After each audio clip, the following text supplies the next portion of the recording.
Buenos días, buenas tardes, buenas noches, dependiendo de la hora en que me estén viendo. Vamos a volver a encontrarnos, a tocar otros temas interesantes. Hoy quiero tocar un tema muy interesante, pero primero vamos a orar, como siempre, ¿verdad? Dándole gracias al Señor.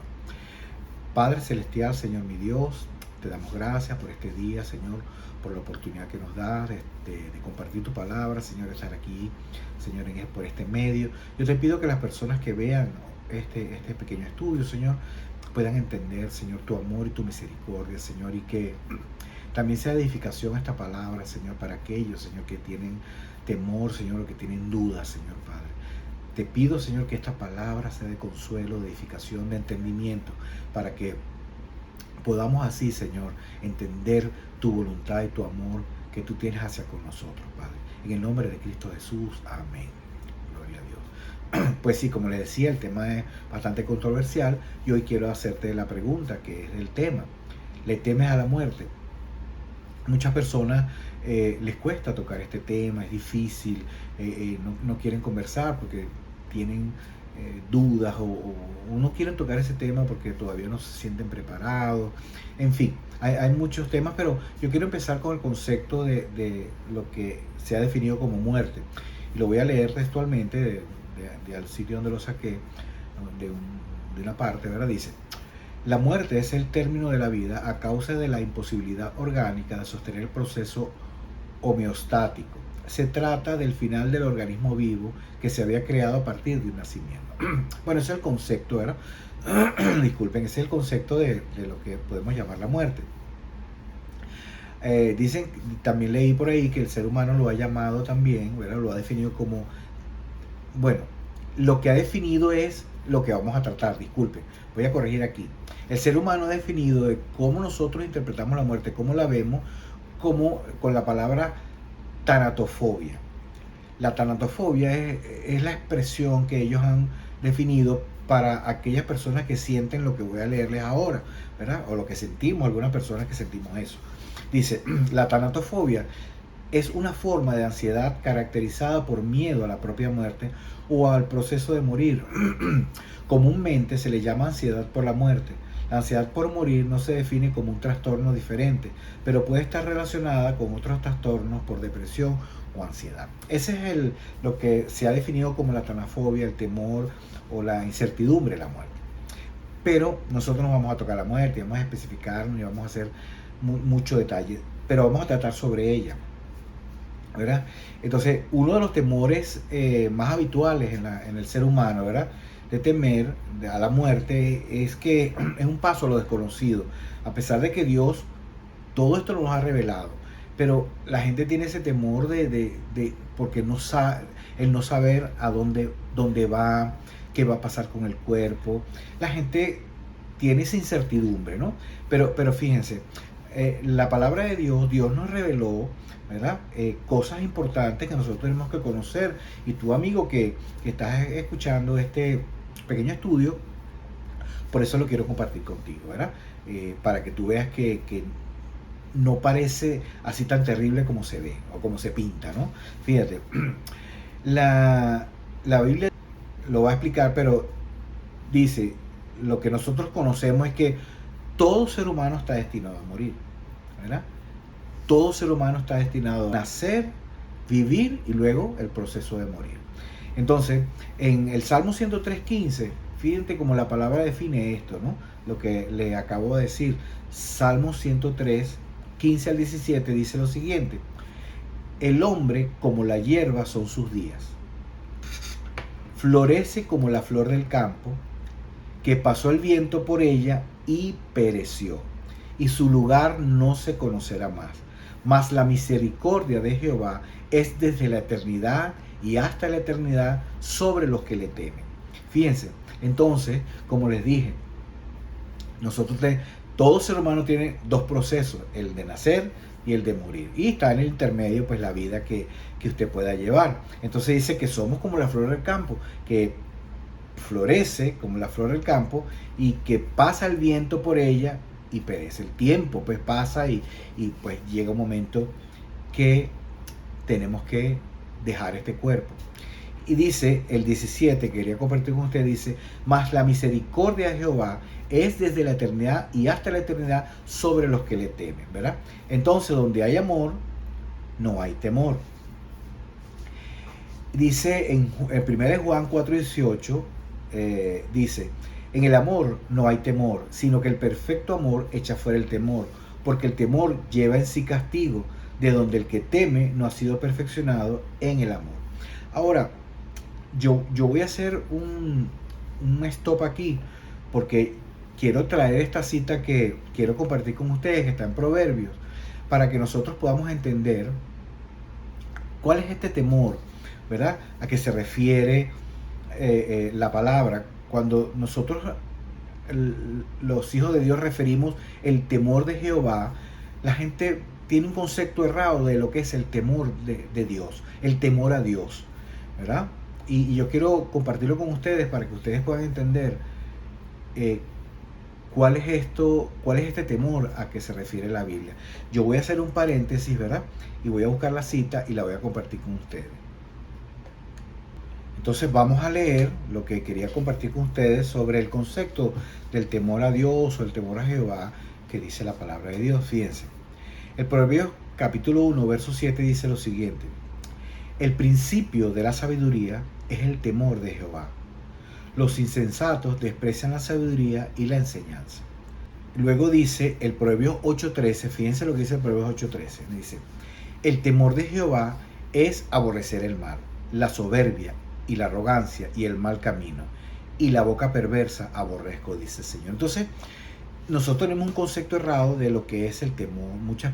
Muchos piensan que, o tienen el concepto le temen a Dios por el castigo, porque Dios es un Dios que castiga, o en fin, a unos dicen, bueno, sí, Dios es amor, no, Dios nos castiga, pero este temor a que se refiere Dios es el respeto a su voluntad, el que nosotros hagamos su voluntad. Cuando dice que aborrece el mal, ¿verdad? Que el temor de Jehová aborrecer el mal, es que nosotros no nos congraciamos con las cosas malas, lo que sucede, lo que uno ve que está sucediendo hoy en el mundo, ¿verdad? Y ese es el temor. Pues claro que Dios va a hacer juicio, por supuesto que Dios va a hacer juicio.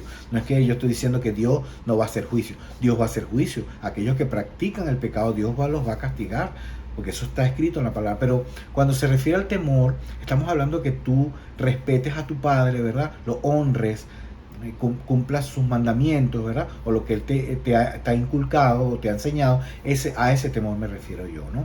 Entonces, leíamos entonces que en Juan, lo vuelvo a repetir, ¿verdad? Dice en 1 Juan 4:18 que en el amor no hay temor, sino que el perfecto amor echa fuera el temor, porque el temor lleva en sí castigo. Fíjense, cuando dice que en el amor no hay temor, sino que el perfecto amor echa fuera el temor.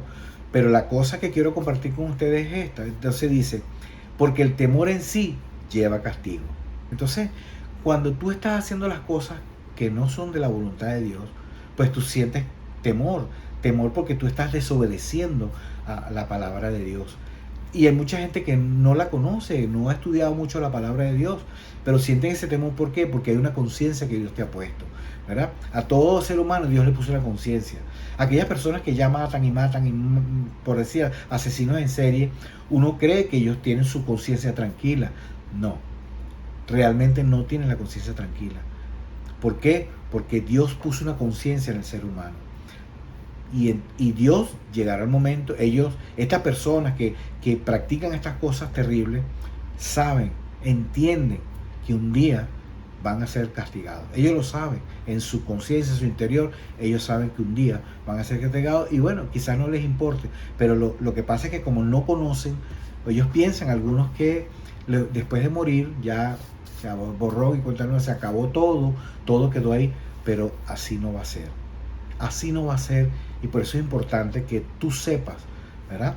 Y conozcas, que escudriñes, para que sepas dónde va a ir a la persona luego de morir. Eso es importante que tú lo estudies. Yo voy a tocar ese punto en otro momento, pero bueno.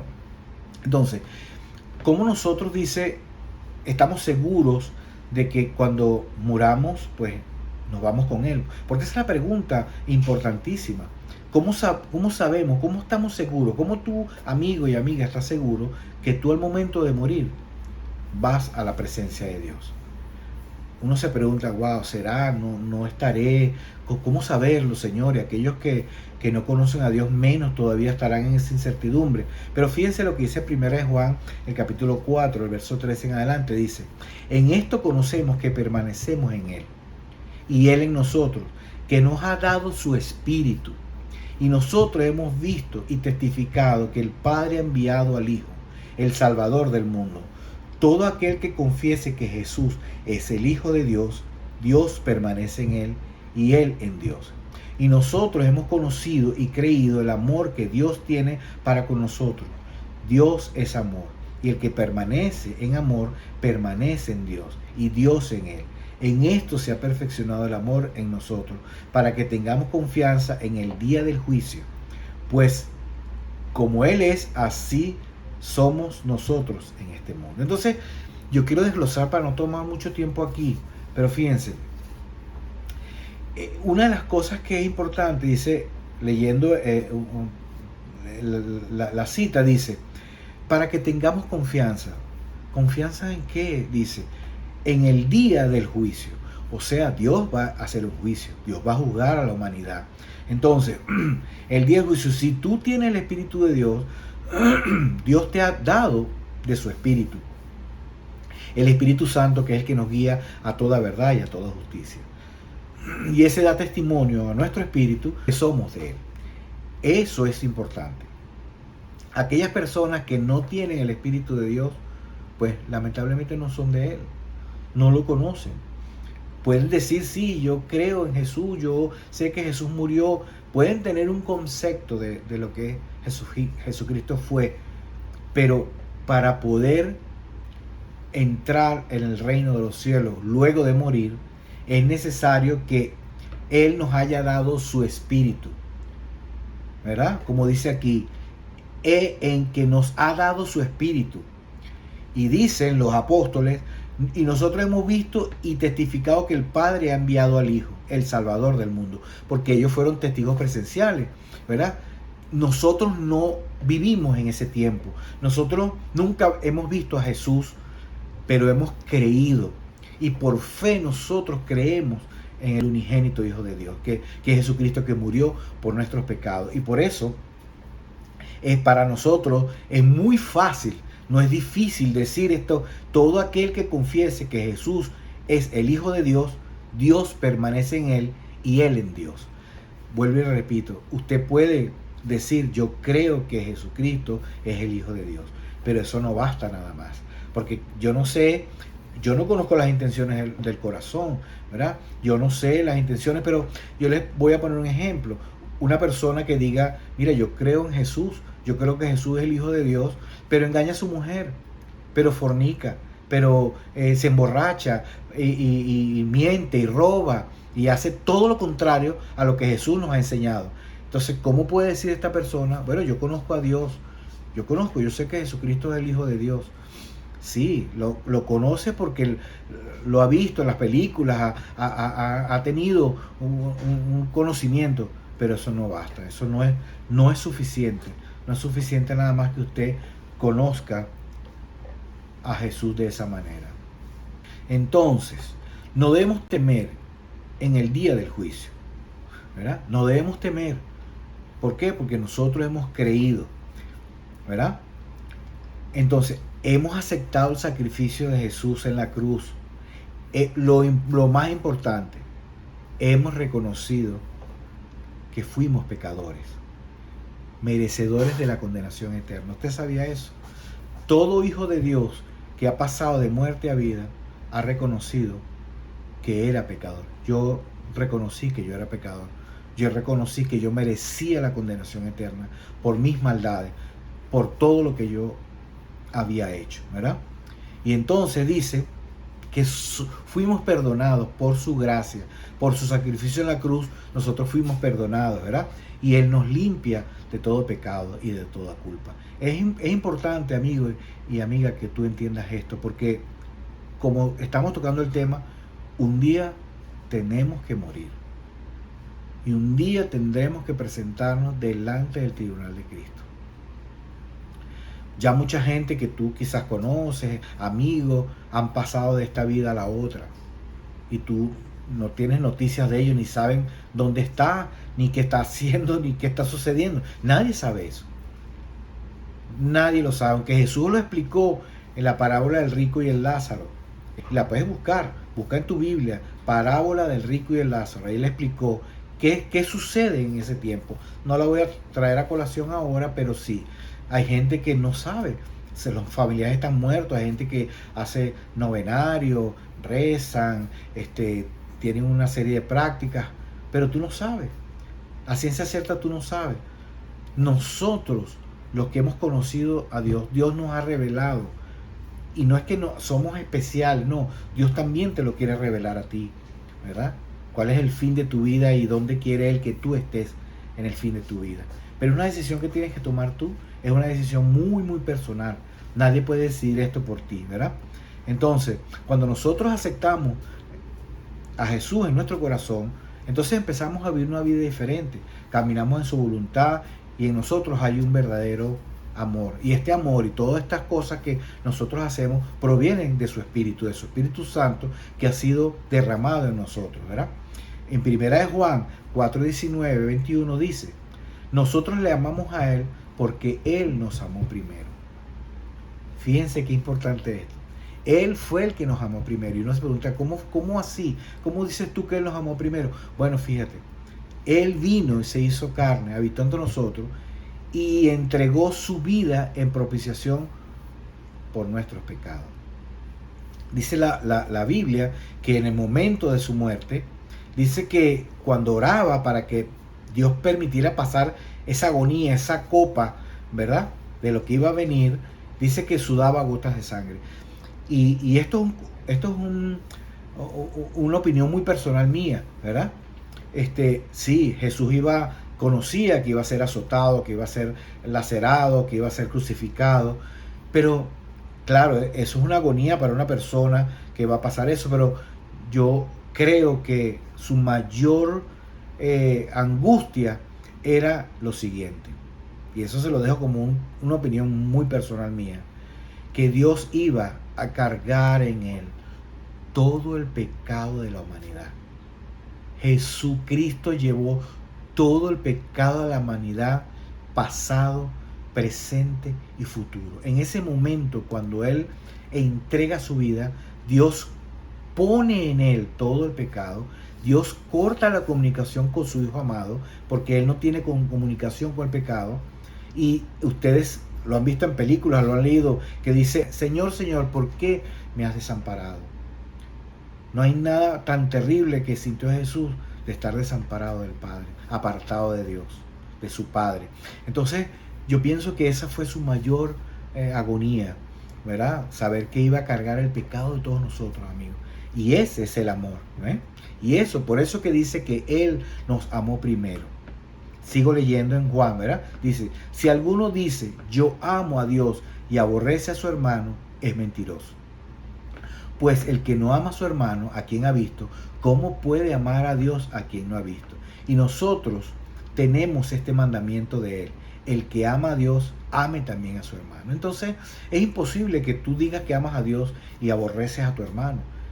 No tu hermano solamente de carne, de parentesco. Aquí se refiere a hermanos de la congregación, hermanos, que lo que nosotros llamamos hermanos, ¿verdad?, de las congregaciones, o la persona, un amigo tuyo, o lo que sea, cualquiera.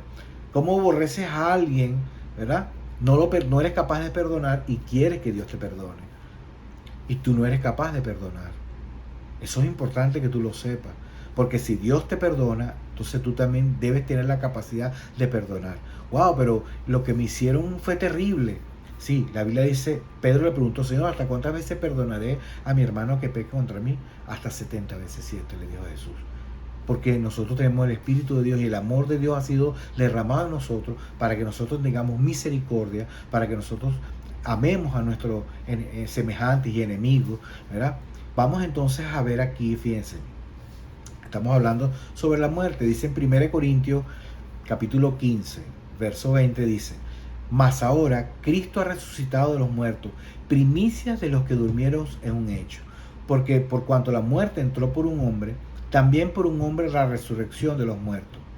Porque así como en Adán todos mueren, también en Cristo todos serán vivificados. Yo quiero explicar un poquito esto, fíjense. Cristo ha resucitado de los muertos. Él resucitó al tercer día. Él venció la muerte. La muerte no tuvo dominio sobre él. Dice, primicias de los que durmieron es un hecho. De los que durmieron, ¿a qué se refiere? Los que habían muerto antes. Ellos fueron los primeros que supieron de la resurrección de Jesús porque estaban muertos, ¿verdad? Dice, entonces, fíjense, por cuanto la muerte entró por un hombre, también por un hombre la resurrección de los muertos. ¿Por cuál hombre entró la muerte? Él se refiere a Adán, porque Adán fue el primer hombre y pecó, y entonces la muerte entró por la separación, por la ruptura de la relación entre Dios y el hombre. Entonces el pecado entró a dominar al hombre a través de Satanás, el enemigo de nuestras almas.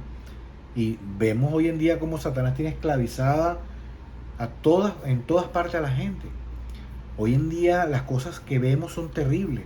Cómo están tratando de adoctrinar a nuestros hijos a aquellas aberraciones que los quieren desde pequeños, quieren que ellos decidan si ellos quieren hacer esto o aquello o lo otro para no caer en detalle. Yo sé que ustedes saben de qué estoy hablando.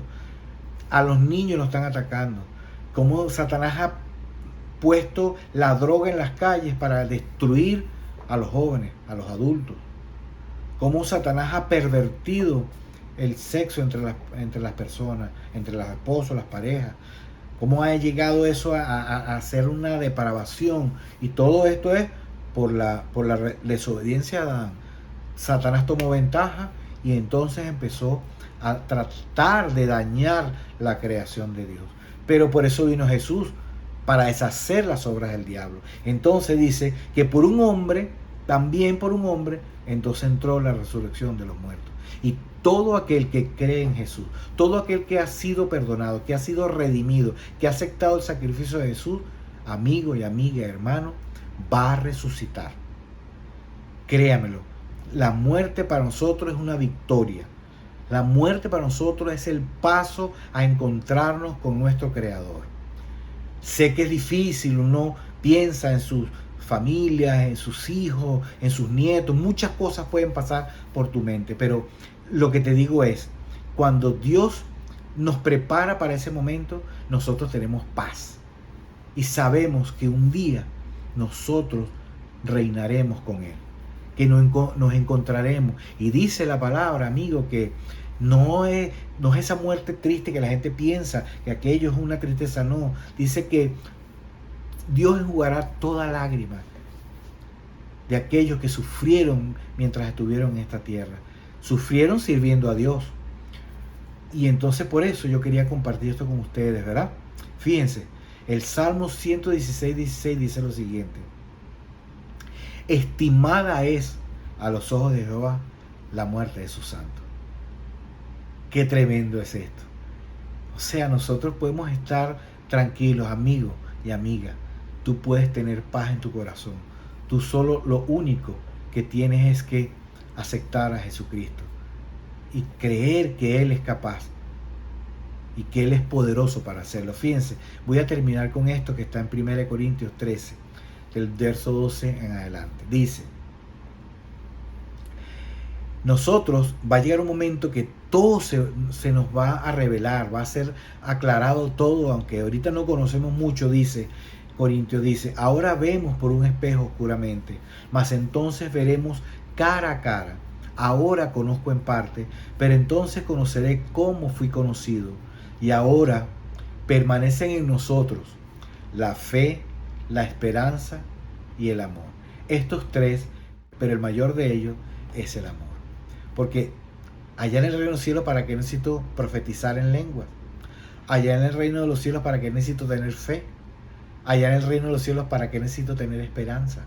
Nada de eso va a ser necesario en el reino de los cielos. Entonces, aquellas personas que han guardado su amor hacia Dios y hacia sus semejantes, entonces eso sí lo podemos compartir allá, porque lo que predomina en el reino de los cielos es el amor. Dice la Biblia que el amor cubre multitud de pecados. Dice que el amor es benigno, no busca lo suyo, no es ansioso. Todos los atributos del amor. Y eso es lo que Dios quiere regalarte a ti en este día. De su amor, de su perdón. Por eso yo te invito que si tú quieres recibir a Cristo, yo voy a hacer una pequeña oración. Que tú permitas, perdón, que Él pueda entrar en tu corazón y que tú seas perdonado de tus pecados. Padre Celestial, Señor mi Dios, en esta hora yo te pido, Señor, que seas tú revelándote, Señor, a cada persona que escucha esta palabra, Señor, y que sepan y entiendan, Señor, que tú tienes un plan maravilloso para cada uno de los que tú llamas a tu reino, Señor Padre. Yo te pido, Señor, que tú sigas extendiendo tu misericordia. Mira toda la maldad, como ha ido proliferando, Señor, cómo ha ido creciendo, pero también tu palabra, Señor, ha ido creciendo, Señor, y son miles y miles los que han ido aceptando, Señor, tu palabra, Señor, porque tu reino es grande, Señor, y nosotros somos parte de ese reino. Gracias, Padre, por aquellas personas que escucharon tu palabra. Te pido por aquellos hermanos, Señor, que también pueden tener ansiedad, Señor, que sufren de depresión, Señor, que tienen temor de morir, por incertidumbre, por no saber qué puede hacer, si Satanás los tiene ahí, Señor, enredados en su vida, que ellos piensan que no, algo falta, Señor, ayúdalo, fortalécelo, que tú les des entendimiento y que ellos puedan entender que tu amor sobrepasa toda cosa, Señor. Gracias, Padre, en el nombre de Cristo Jesús. Amén. Dios me los bendiga.